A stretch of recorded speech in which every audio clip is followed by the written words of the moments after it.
Selam birleşler. Benim şu anki öz nöbetimde yayılıma çıkmaya karar verdim. Ve bu yayılıma çıkmamın sebebi hem şu anki bilişime değerli Türkmenistan'ın çayına bulup geçen adam hak hukuk haksızlıklar var eda. Türkmenistan'ın çayında yaşamayan rayetlerinin, maşgalelerinin, çağalarının icri çekmeliği hakta, çekenliği hakta.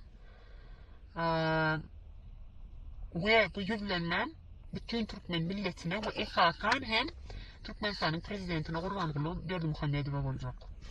Eğer ruhsat verseniz illeşler men aytacaklarımı bir kısa sayfa beyan ettim. Sebebi yaktan aydan yağdayında yaktan çıkar deyip fikir ettim.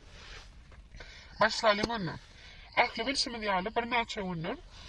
Öncelikle bir neçe unur. Bizim doğanımız bir maşgalan oğlu olan, bir çağın atası olan, bir ayalın qoğruğu yan yollaşı olan rozgelli çöliyiz. Bir neçe unur Rusya Federasyasının hava menziline tutulup qoğruğu aslında alınan ve durmuşu halkasında olan Türkmen rayatimizdir. Ben bu gündemlerin sebebi ehlimizin bilişimizin yalı Türkmenistan'daki bolup geçen rayet hukuk qoğrucu hareketlerinin çeklendirilişi hakta. Her bir Türkmen rayetine haksızlık ve maşgalelerine eziyet yetirilen hakta. Ve şonun bilen hem bütün Türkmenistan yurdunu para horluk ve prezidentin maşgalesi ve özü basıp alınlığı hakta. Biyuna millete eziyet yetirilen hakta. Elbette hem finans yağdayları biyuna sade Türkmen halkının halal kazanma yolunu kesyenliği hakta. Bunun hem sebebi Türkmenistan'ın prezidenti ve onun maşgalesi yine de. Mümlerce yetkinceklerimiz okuğa girmek mümkünçülüklerini ellerinin alınma hakta. Bunlardan gece bir neçe misaller, eğer aladaların, misalların düğüne seyretsek, olan sanlar gittikçe artsa edi illeşler. Yani onların bağırsına aramazda ne üçündür? Bizim bütün Türkmen halkımız korkasında yaşap, bunları kabul etmeyene devam ediyorlar. Ama onun hem sebebi var. Bir zat gürleyen ya da bir hareket eden yağdayında bütün rayetlerini yekem Türkmenistan'ın organ işyerleri Türkmenistan'ın prezidentinin buyuruşu boyunca cezalandırılmak kararını veriyorlar. Böyle onların elinden rahat gelen diyelim, onunla gelin her gün korkasında mı yaşayalım? Böyle onların elinden rahat gelen yaşamanı devam ediyorlar. Onunla kadarla yurt dışında yaşayan, okuyan, işleyen rayetlerimiz, dost yarlarımız, ciğerlerimiz, iyileşlerimiz gayret edip harekete gelelim. Yurdumuz Türkmenistan içinde bağır bol geçen haksızlığa yok demeni başaralım. Bizim elimizden hakkımızı alırlar. Ne olsa yaş geleceğin hakkını alıvatıyorlar. Hatta naçenli Türkmen milleti, rayetleri, doğanlarımız, cihlerimiz yart yurtlarda çağalarını, maşgalelerini taşlap ecir çekmeli. Adamlar gözünüzü açın, asır 21. asır.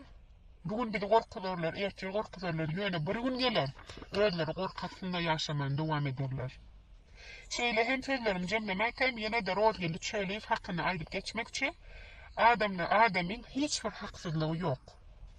Ol hava YouTube'a çıktı, yayılımlarda gürledi, Facebook'ta katı belli oldu yöne, yekeceler aydıp geçmekçi, ol bağır eden hareketlerine, bağır eden sözlerine dinlece bir zat istedi. Ol dinlece öz elinden alınan hakkı Türkmen prezidentinden talep etti.